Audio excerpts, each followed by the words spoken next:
Então, pessoal, vamos começar o capítulo 16, capítulo 16 de Holodomor, o Holocausto Esquecido, preso e faminto, a justiça soviética. Assim que retornamos à vila, o camarada Maevsky acordou e me ordenou que parasse perto do soviete da vila. Ele então informou ao primeiro miliciano que encontrou que eu estava preso e ordenou que me pusesse na prisão. Desde a expulsão dos Kurkos, a casa do meu tio Ravirilo havia se tornado a sede do soviete da vila. Cercada por edifícios de apoio bem apresentados e por belas árvores, era muito atraente quando vista do lado de fora e espaçosa o bastante por dentro para acomodar o governo da vila. A sua localização no centro da vila foi uma razão a mais para ter sido escolhida. Tendo se acomodado confortavelmente nos novos escritórios, os funcionários da vila estabeleceram uma instituição desconhecida na vila até aquele momento, uma prisão. A despensa de meu tio fora rapidamente remodelada, sendo deitadas fora todas as coisas usadas para propósito de armazenamento, ao passo que um buraco foi feito na parede para servir de janela. Assim que me vi na prisão, dei-me conta de que eu seria acusado de ajudar um inimigo do povo a se evadir da lei soviética e da vontade do povo trabalhador. Quando os meus olhos se haviam acostumado à escuridão do recinto, consegui reconhecer os meus companheiros de prisão, cerca de 12 fazendeiros. Eu conhecia a maior parte deles pessoalmente, incluindo Dimitro, meu vizinho e parente afastado. Calhou de acontecer que, enquanto ele estava arando um campo, deu com uma rocha, danificando o arado dessa maneira. Embora fosse uma ocorrência muito comum, o líder da brigada disse que Dimitro havia feito aquilo de propósito para desacelerar o trabalho e diminuir a produção da fazenda coletiva. Inicialmente, Dimitro pensou que o líder da brigada estivesse brincando, mas quando se deu conta de que o homem falava sério, ele se descontrolou e deu um soco no nariz do líder. Em consequência disso, Dimitro foi posto na cadeia.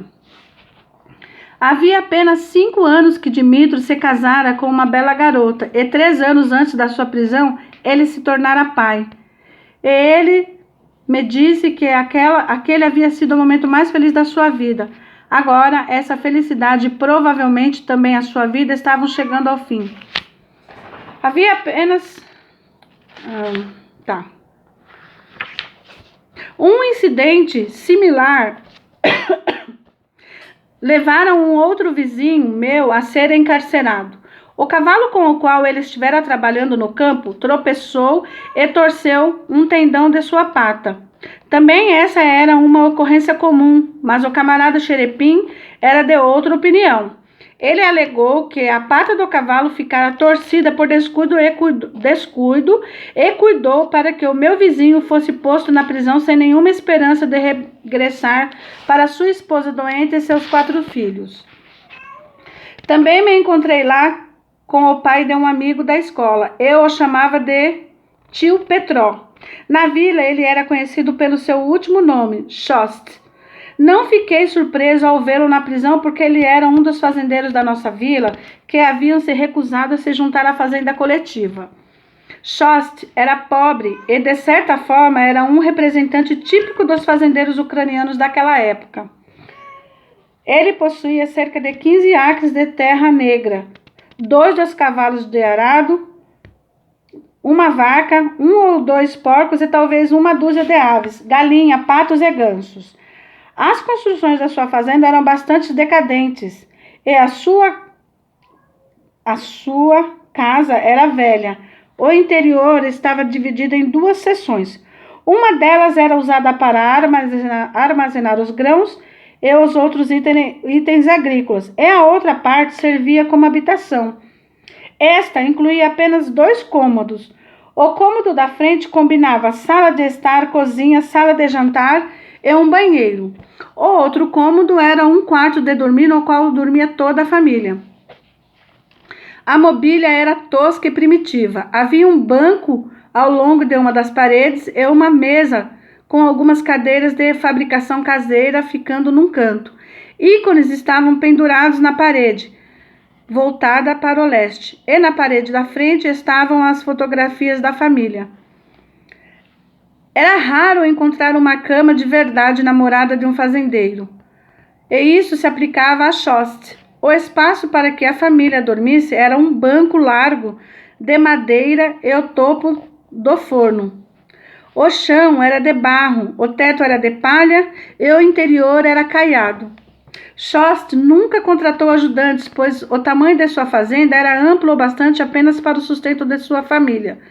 Nos anos em que a colheita era parca, ele trabalhava em outras coisas para ganhar o bastante para que sua família pudesse atravessar o inverno.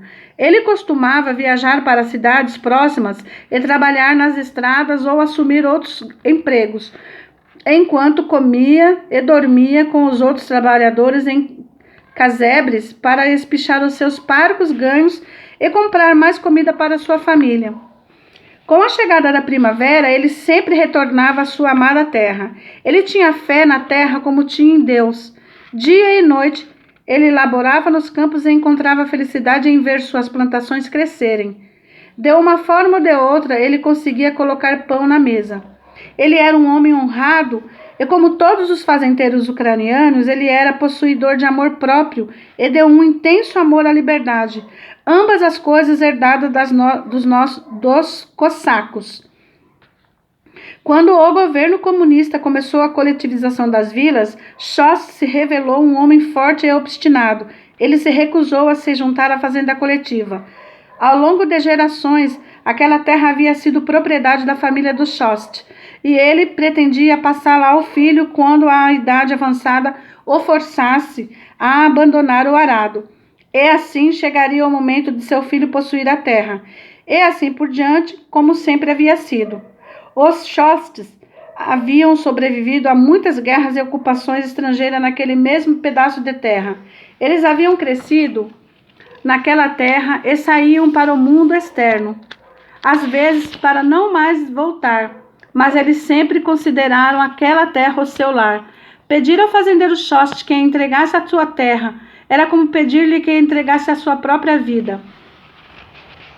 Para dobrar a sua resistência, os funcionários da vila e os organizadores da fazenda coletiva não hesitavam diante de nada. A arma mais poderosa que dispunham era a taxação. Eles impunham impostos que podiam ser pagos em bens ou em dinheiro. Todas as vezes que Shost acreditava que havia conseguido pagar por tudo o que dele se requeria, mais bens eram sujeitos à taxação. E uma proporção maior do que a terra produzia lhe era arrancada. Por fim, chegou o dia em que ele não tinha mais dinheiro nem grãos. Os seus cavalos foram levados, e depois a sua vaca, e em seguida os seus implementos. Shost resistiu como homem destroçado, mas não derrotado. Um dia chegaram homens uniformizados que o prenderam. Ele havia sido declarado um Kurkul e, é claro, rotulado como inimigo do povo. Agora ele estava na prisão. Ele me pediu que mantivesse a minha amizade com o seu filho Ivan, caso eu fosse libertado da prisão. Ele acreditava que eu seria libertado por ainda ser menor de idade. No caso de acontecer alguma coisa à sua mulher, ele pediu que a minha mãe cuidasse de Ivan e de sua filha Varka. Aquelas foram as últimas palavras que me dirigiu. Então eu ouvi a sua respiração pesada e o seu pranto. Já estava escuro quando ouvimos o chacoalhar de chaves, e em seguida a voz de um miliciano chamado pelo nome aqueles que haviam recebido comida enviada de casa. Foi só então que eu me apercebi de um outro aspecto trágico da vida na prisão. Quando eu falei de estar com fome, meus companheiros de prisão me disseram que não havia nenhuma possibilidade de obter comida, a não ser que alguém a trouxesse de casa. Também me informaram de que não havia nenhum regulamento concernente à comida ou a outros confortos de prisioneiros. A comida e os arranjos para dormir eram assuntos dos próprios prisioneiros. Se uma pessoa tinha uma família, tinha a esperança de receber a sua refeição diária. Mas aqueles que eram solitários ficavam à mercê da generosidade de seus companheiros de prisão. Era uma época de fome na vila. A única comida disponível para os moradores da vila e, por consequência, para os prisioneiros, eram verduras e frutas. Quando o miliciano terminou de nos chamar pelo nome e trancou a porta, deixando a cela na escuridão, pude perceber que nem todos os detentos haviam recebido a sua ceia. Eu não recebi a minha, mas eu não estava esperando por ela, pois eu sabia que a minha mãe ainda não ouvira falar do meu encarceramento. Afortunadamente, eu não fiquei na prisão por muito tempo. Em algum momento, por volta da meia-noite, fui acordado e recebi ordens para deixar a prisão. A minha mãe estava esperando por mim do lado de fora. A caminho de casa, ela me disse que quando não aparecia em casa depois do pôr do sol, ela ficou alarmada e decidiu procurar por mim. Ela descobriu o meu paradeiro com facilidade, mas não era assim tão fácil encontrar o camarada Maevski, que havia ordenado a minha prisão. Por fim, ela o encontrou em companhia de uma mulher jovem e pediu por minha soltura. Ele se recusou a ouvi-la, repetindo constantemente que não havia nenhuma diferença entre eu e um inimigo do povo. Entre um inimigo do povo menor de idade e um adulto. Mas, depois da persistência de minha mãe, ele concordou finalmente em escrever em nota para a milícia da vila, autorizando a minha soltura. A minha mãe achou que ele o havia feito apenas para mostrar à amante o poder que exercia na vila. Eu contei à minha mãe sobre o assassinato de Vasilik. E depois de alguma discussão, decidimos que cedo, na manhã seguinte, o meu irmão e eu procuraríamos o seu corpo e o enterraríamos apropriadamente. Para nós, fazer isso era algo de extremo perigoso. Vasilik fora o filho de um curco, e a atmosfera política era de tal natureza de que qualquer indivíduo que se associasse com pessoas desse grupo era ele mesmo tratado como curco. Mas a minha mãe desconsiderou o perigo que havia para nós todos. Vasilik tinha de ser enterrado de forma digna, em nada importando o que nos pudesse acontecer. Bem antes de nascer do sol, a minha mãe nos despertou e nos deu as suas instruções finais. E enquanto estávamos prestes a sair de casa, ela pôs um pedaço de papel no meu bolso. Ela me disse que era uma oração e que eu a deveria ler diante da sepultura de Vasilik, depois de enterrá-lo. Ela me advertiu de que eu a deveria destruir assim que eu tivesse lido, pois era uma evidência perigosa. Então ela me beijou e nós saímos de casa em nossa triste missão. Enquanto nos aproximávamos do lugar em que Vasilik havia morrido, nascia um lindo dia. O horizonte ficou rubro a leste e o sol surgiu como uma imensa bola de fogo. Nos campos de trigo pairava o silêncio, à exceção da canção matinal das codornas. Não foi necessário muito tempo para que encontrássemos o corpo. Jazia a uma pequena distância da estrada em meio ao trigo alto. O chão à sua volta estava sujo de sangue, e moscas, formigas e outros insetos examinavam sobre o corpo e ao seu redor.